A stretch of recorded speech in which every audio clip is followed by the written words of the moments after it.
오늘은 시편 51편 1절에서 4절입니다.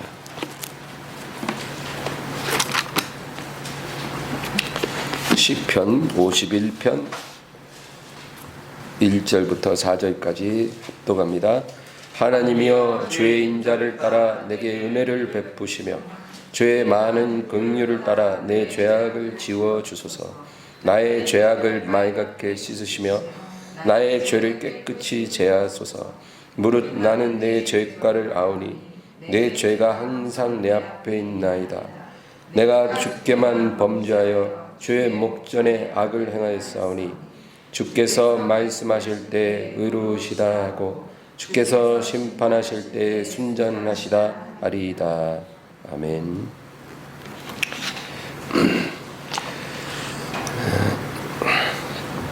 예수님은 비유로 설교를 많이 하셨습니다. 거의 대부분의 설교가 이제 비유로서 하셨는데, 그 비유가 다 공통점이 천국은 이와 같으니, 혹은 천국은 마치, 이렇게 시작을 한다는 거죠.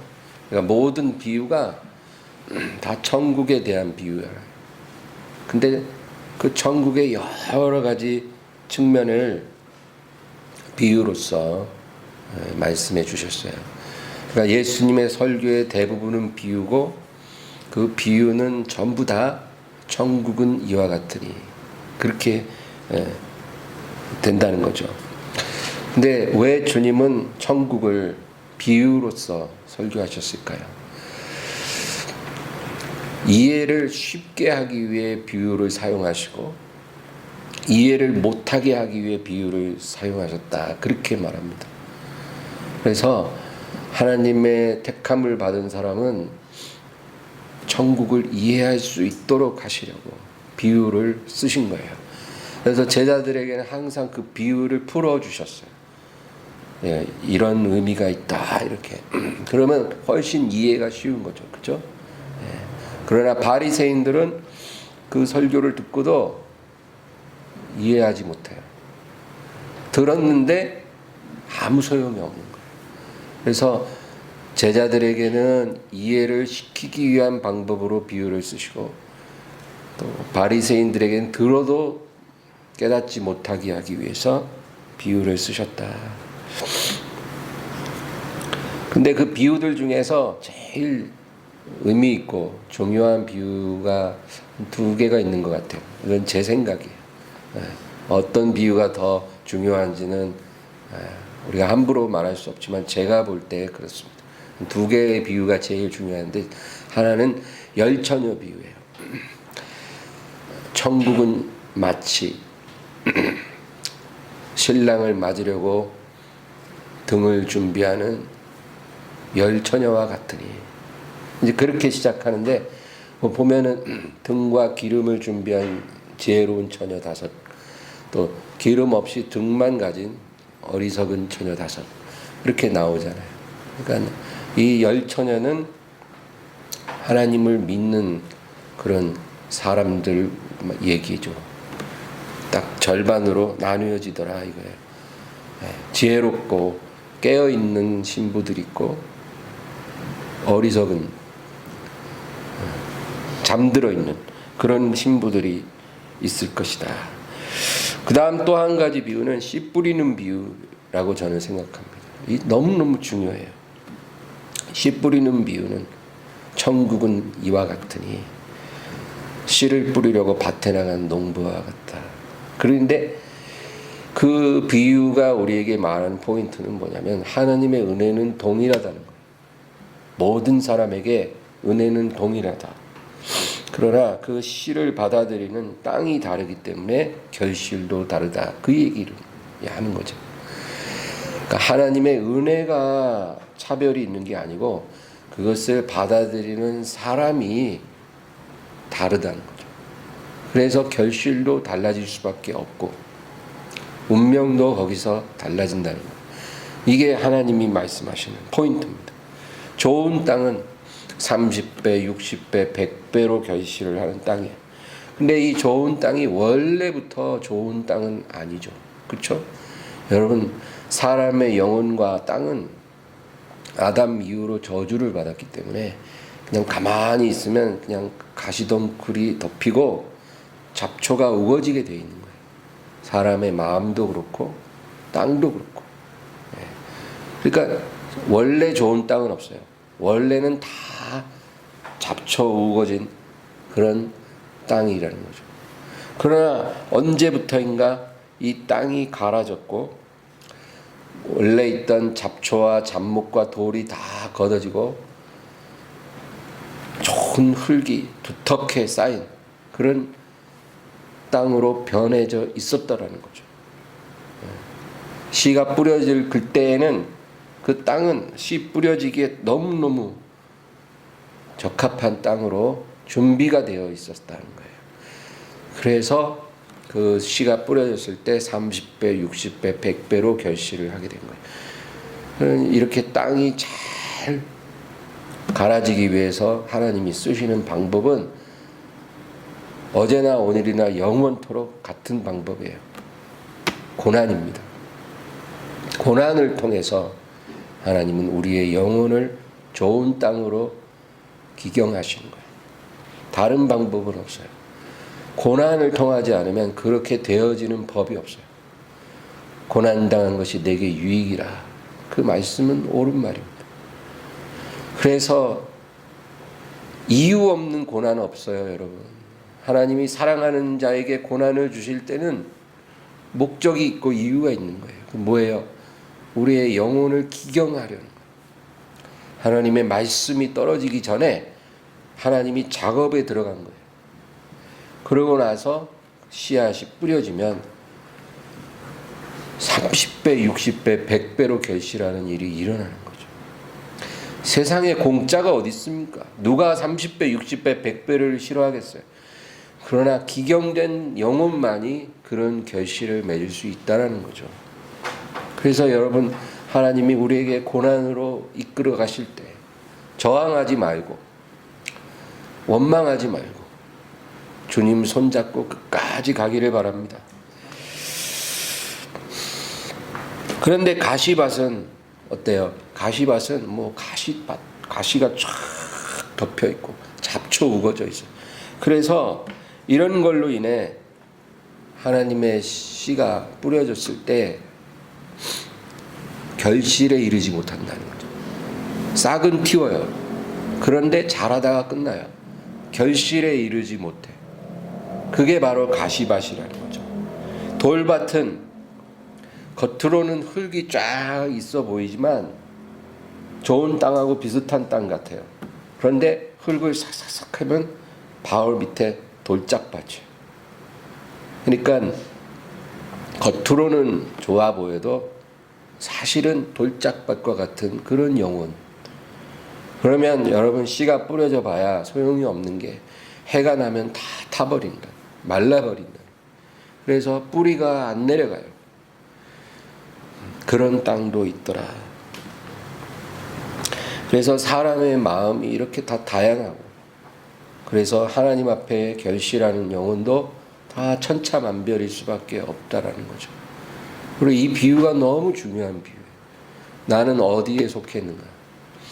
그 참 중요합니다. 근데 감사한 거는 여러분이 지금 고난의 터널 가운데 있으면 지금 기경되고 있다라는 사실을 잊지 말아야 돼요. 마귀는 우리에게 너는 너의 죄로 인해 하나님께 버림받았어. 하나님께서 너를 돌보시지 않아. 이렇게 말을 할지라도 그거는 사실이 아니에요. 우리가 하나님을 놓아버리지 않는 한 하나님은 우리를 놓지 않으세요. 하나님이 우리를 붙들고 계시다는 거예요. 그리고 우리를 기경하고 있다는 거예요. 다윗과 사울은 이 사람이 영적인 갈림길에서 갈라지는 것을 비교할 때 사용되는 인물들이에요. 다윗과 사울. 항상 비교되는 사람들. 마치 열처녀처럼 슬기로운 다섯 처녀, 지혜로운 다섯 처녀가 아주 비슷하잖아요. 그렇죠? 다 등이 있고 신랑을 기다려요. 그러나 결정적인 차이가 있었어요. 기름이 없다라는 거예요. 그래서 운명이 달라지고 또 예수님의 좌우에 있던 강도, 평생 죄만 짓고 산 두 사람 비슷하나 마지막 순간에 운명이 갈라졌다. 그런 이야기들이 성경에 종종 나오는데 다윗과 사울도 그와 같다는 거죠. 이 두 사람은 아주 유사한 조건을 갖고 있는 사람들이에요. 둘 다 왕이에요. 다윗도 왕이고 사울도 왕이에요. 그리고 희한하게도 둘 다 40년 동안 이스라엘을 통치했어요. 그리고 이 두 사람 다 밑바닥 인생에서 하나님의 택하심을 얻어 사무엘에 의해 세워진 왕들이었다는 거죠. 둘 다 엘리트가 아니었다는 거예요. 아주 밑바닥 촌구석의 그런 청년들이었는데 하나님이 선택해서 사무엘에 기름 부어서 세워진 왕이었다. 그 얘기죠. 출발은 겸손하게 시작을 했어요. 둘 다. 그리고 하나님의 은혜로 전쟁에서 이스라엘의 승리를 가져다 준 것도 같은 거예요. 다윗도 그랬고 사울도 그랬어요. 둘 다 왕이 된 후에 하나님 앞에 큰 죄를 범한 것까지 똑같아요. 그리고 죄를 범한 후에 선지자의 준엄한 책망을 받은 것도 똑같아요. 이 정도면 거의 아바타예요, 아바타. 거의 뭐 두 사람의 인생이 아주 쌍둥이처럼 닮았다 그 얘기죠. 그런데 다윗은 여러분 잘 아시듯이 그 죄질이 더 나쁜 사람이에요. 죄질이 안 좋아요. 그리고 선지자가 와서 간접적으로 책망할 때까지도 자신의 죄를 깨닫지 못했어요. 이 정도면 아주 뻔뻔하고 그리고 아주 영적으로 둔하다고 봐야죠. 그렇죠? 여러분 설교가 간접적인 책망이나 마찬가지예요. 제가 주의 종이 말씀 사역을 전하는 사람이 이제 말씀을 전하면 뭐 제가 앉아 있는 사람들 특정한 사람을 향해서 하는 게 아니라 모두에게 전하는 말씀이죠. 그런데 그것이 모두에게 전해진다 할지라도 그 설교자를 통해 말씀으로 역사하시는 하나님의 그 역사가 우리의 심령에 화살처럼 와서 박히는 거예요. 예. 그래서 이게 하나님이 나에게 하시는 말이다. 그거 깨달아야 되거든요. 근데 다윗은 나단 선지자가 이야기로 간접적으로 말할 때 깨닫지 못했어요. 이스라엘에 이런 일이 있습니다. 한 부자가 자기에게 찾아온 손님을 대접하기 위해 그가 가진 수많은 가축 가운데 한 마리를 잡지 아니하고 그 옆에 사는 아주 가난한 한 사람, 어린 암양 새끼 한 마리가 있을 뿐인 그 가난한 사람의 품에 안겨있던 그 자식 같은 그 암양 새끼를 빼앗아서 그걸 잡아 그 손님을 대접했다 하더이다. 이렇게 이야기로 간접적으로 얘기를 할 때 영적으로 민감한 사람이었으면 탁 주저앉아야 되잖아요. 근데 다윗은 아무 생각 없어요. 그런 고약한 놈이 다 있냐. 당장 잡아다가 그냥 요절을 내리라. 뭐 이런 식으로 반응을 하는 거예요. 그러니까 나단이 바로 당신이 그 사람입니다. 그렇게 딱 지적을 하고 나서야 비로소 하나님 앞에 엎드러진 거예요. 여러분, 하나님이 간접적으로 책망할 때 깨닫는 사람이 복이 있을 줄 믿습니다. 그래서 오늘 본문 51편 이 시는 참으로 훌륭한 시예요. 그 51편의 위에 가로 안에 있는 글을 우리 다 같이 읽어보겠습니다. 다윗의 시, 인도자를 따라 부르는 노래. 다윗이 밧세바와 동침한 후 선지자 나단이 그에게 왔을 때. 참 재밌어요. 다윗의 시예요. 다윗의 시. 다윗이 짓고 다윗이 기록하고 수록한 시예요. 그런데도 이런 부끄러운 내막을 다 여과 없이 기록했다라는 거죠. 그래서 성경은 하나님께서 기록하신 책이다라고 우리가 믿는 것입니다. 여기에 3절 4절 보면 무릇 나는 내 죄과를 아오니 내 죄가 항상 내 앞에 있나이다. 내가 주께만 범죄하여 주의 목전에 악을 행하였사오니. 보세요. 이 다윗은 뭐라고 고백하냐면 나는 내 죄를 알고 있습니다. 그리고 내가 주께 범죄하고 또 주의 목전에 악을 행한 것을 알고 있습니다. 하나님 앞에서 내가 얼마나 비참하고 더러운 죄인인지 다윗은 그것을 자복하는 거예요. 하나님, 나를 정결케 하옵소서. 정결케 하옵소서. 그렇게 하나님께 간구하는 거예요. 여러분, 이게 회개하는 마땅한 우리의 고백이 돼야 된다는 거죠. 그러나 사울은 어떻게 했을까요? 아바타처럼 똑같은 인생을 살았어요. 그런데 사울은 달랐어요. 우리 사무엘상 15장으로 한번 가볼까요?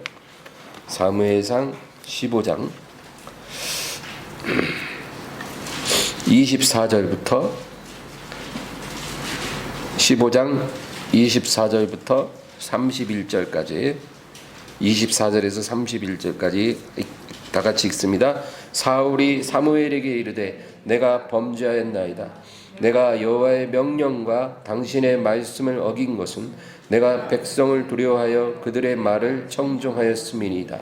청하오니 지금 내 죄를 사하고 나와 함께 돌아가서 나로 하여금 여호와께 경배하게 하소서 하니 사무엘이 사울에게 이르되 나는 왕과 함께 돌아가지 아니하리니 이는 왕이 여호와의 말씀을 버렸으므로 여호와께서 왕을 버려 이스라엘 왕이 되지 못하게 하셨음이나 하고 사무엘이 가려고 돌아설 때 사울이 겉옷자락을 붙잡음에 찢어진지라.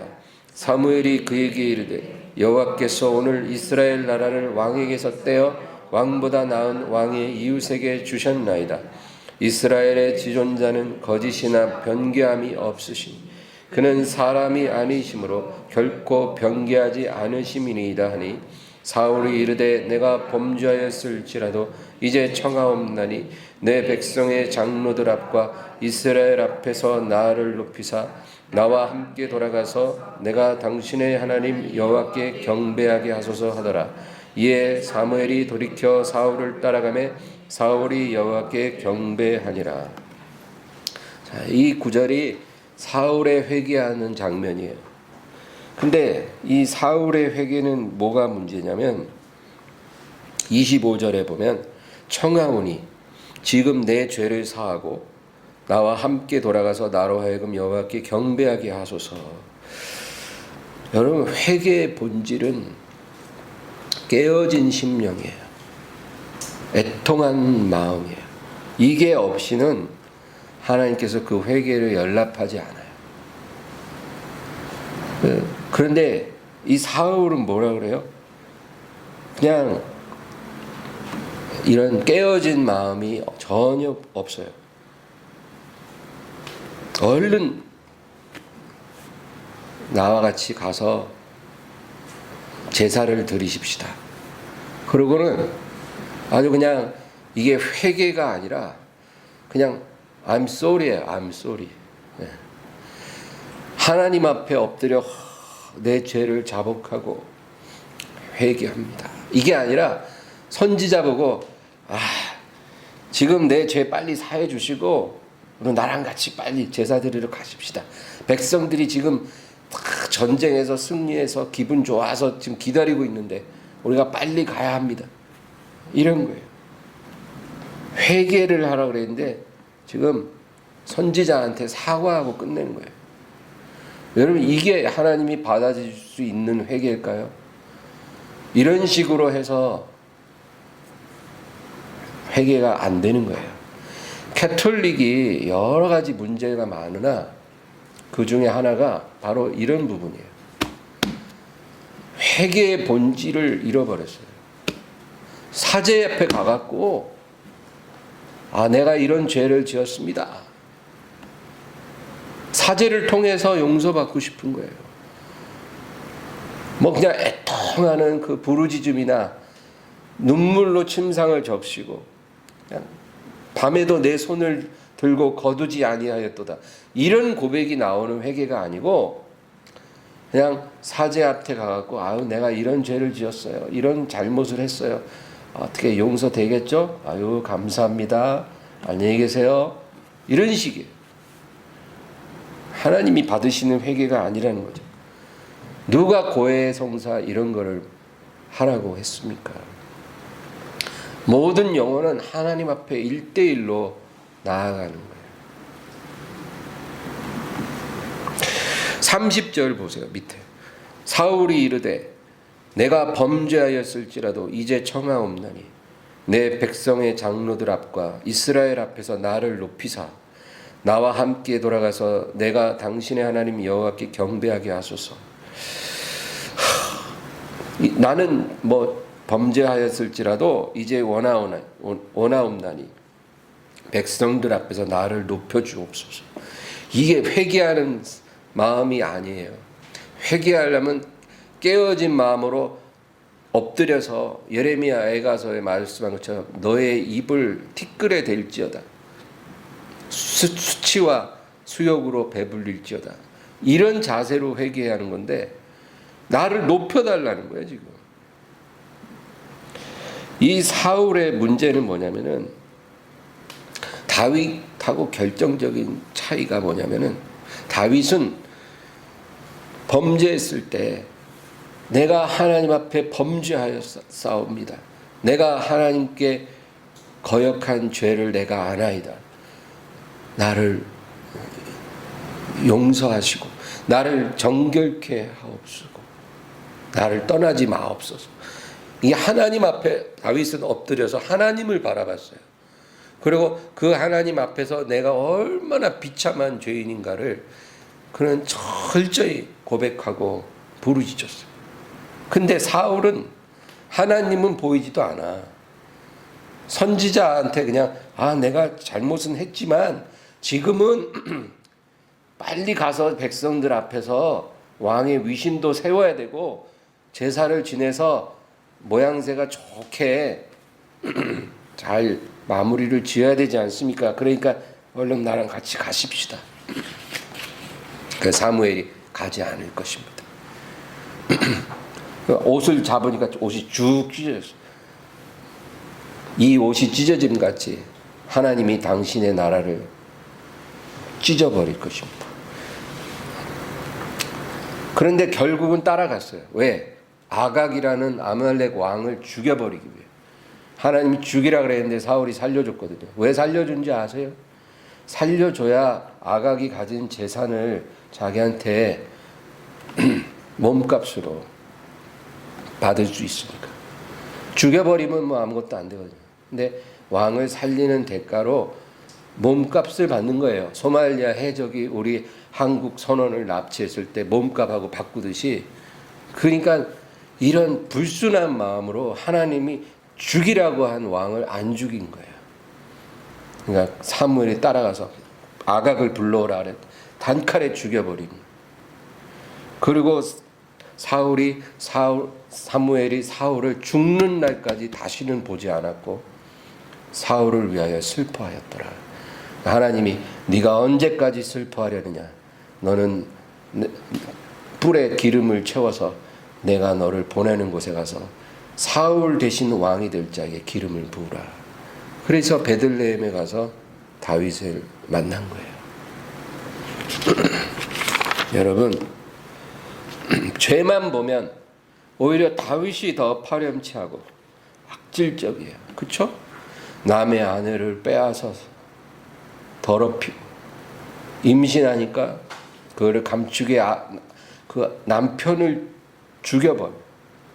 그러고는 그 여자를 자기 아내 삼고, 그러고는 입 싹 씻고 하나님 앞에 회개도 안 하고, 선지자가 와서 이야기할 때도 깨닫지 못하고, 이런 다윗이 더 파렴치하고, 사울은 상당히 준수해요.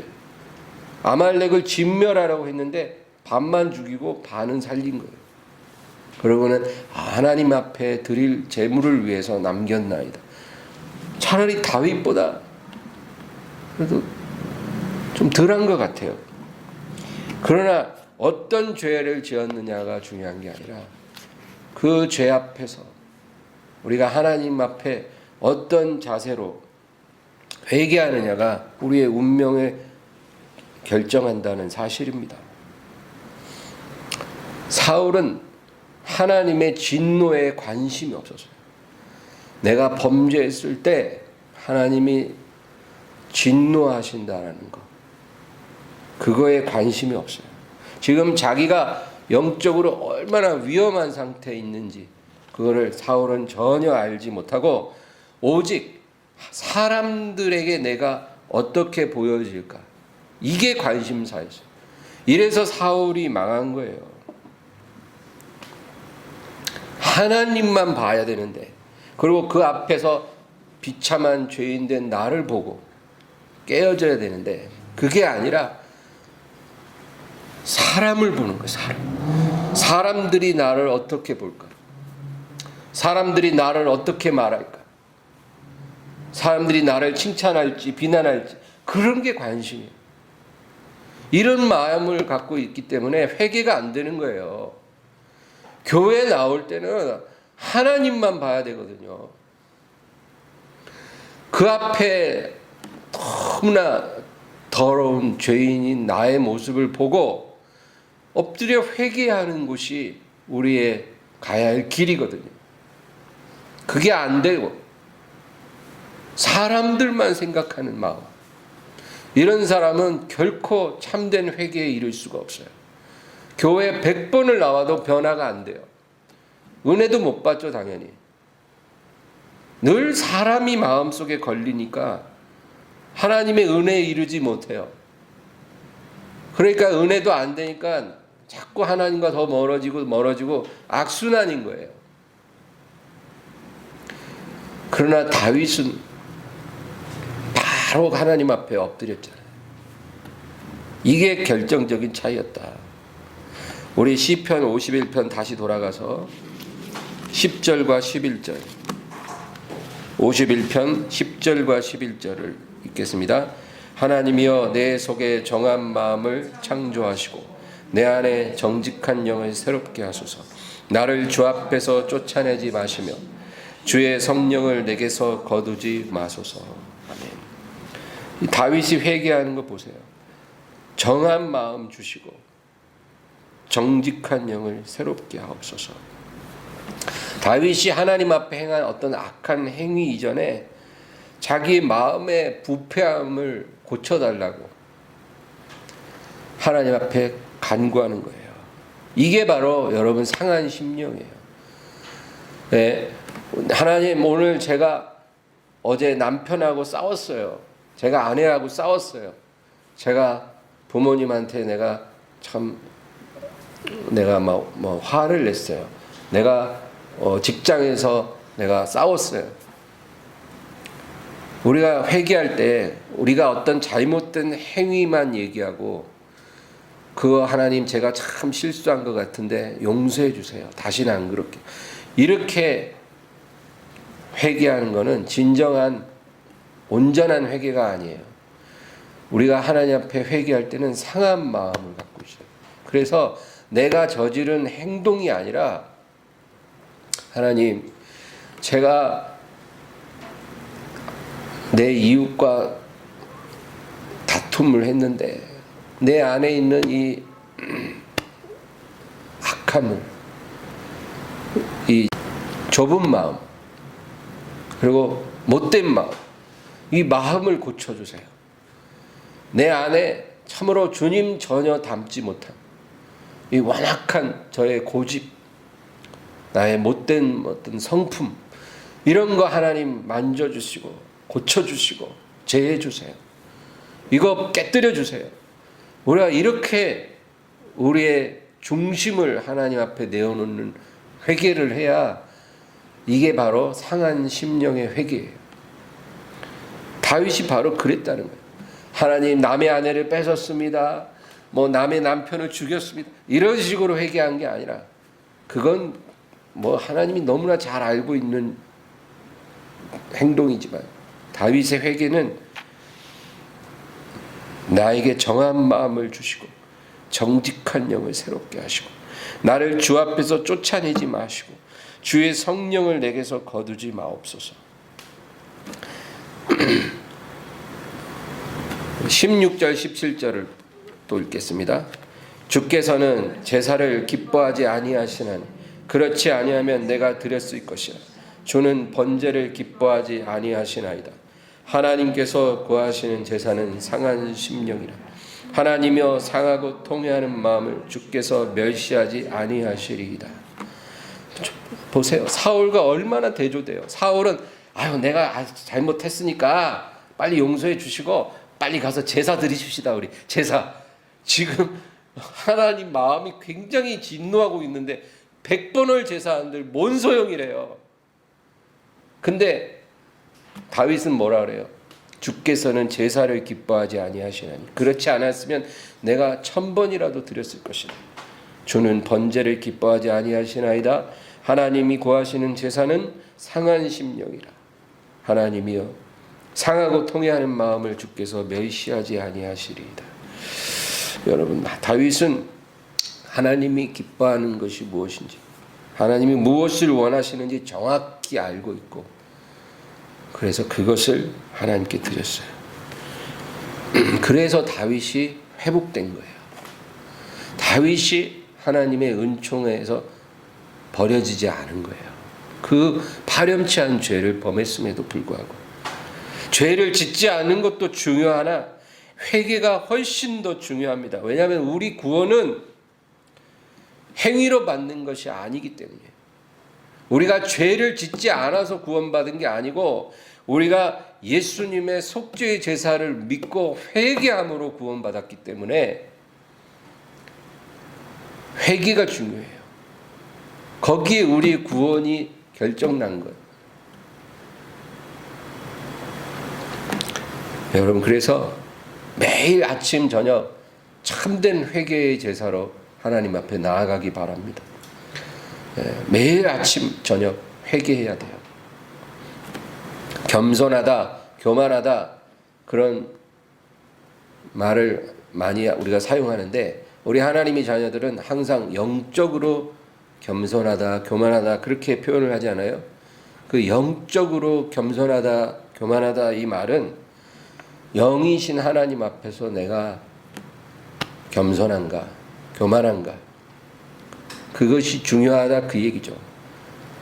그냥 사람들 앞에 겸손히 보이고 교만해 보이고 이게 아니라 하나님 앞에. 근데 영적으로 겸손하다고 하는 것은 우리의 어떤 태도가 온유하고 이런 걸 말하는 게 아니고 다윗과 같이 내가 하나님 앞에 얼마나 더럽고 거짓되고 악한 그런 죄인인지를 그거를 하나님 앞에 고백하는 거예요. 그것이 영적으로 겸손한 사람이에요. 그렇게 회개하고 있나요? 우리 그렇게 회개해야 돼요. 매일 그렇게 회개해야 돼요. 내가 하나님 앞에 부패했습니다. 내가 하나님 앞에 정직하지 않습니다. 내가 하나님을 입술로만 사랑하나 마음의 중심은 하나님부터 멉니다. 하나님, 어떻게 해야 내가 정결하게 될까요? 내가 하나님 앞에 온전히 설까요? 하나님, 나를 도와주소서. 이렇게 고백하는 것, 이게 영적 겸손이에요. 그냥 온유하게 말하고 온유하게 행하고 이런 게 아니라. 그러면 영적인 교만은 뭘까요? 영적으로 교만하다는 것은 바로 사울과 같이 행하는 걸 말해요.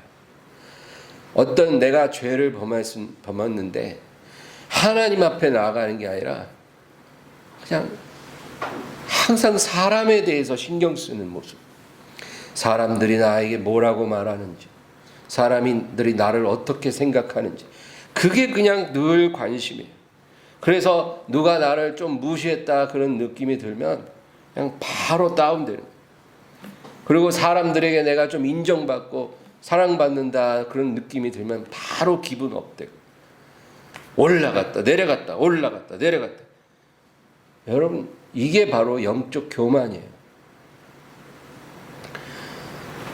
나는 늘 부족해요 이렇게 말을 하면서도 늘 사람들을 신경 쓰는 사람은 교만한 사람이에요.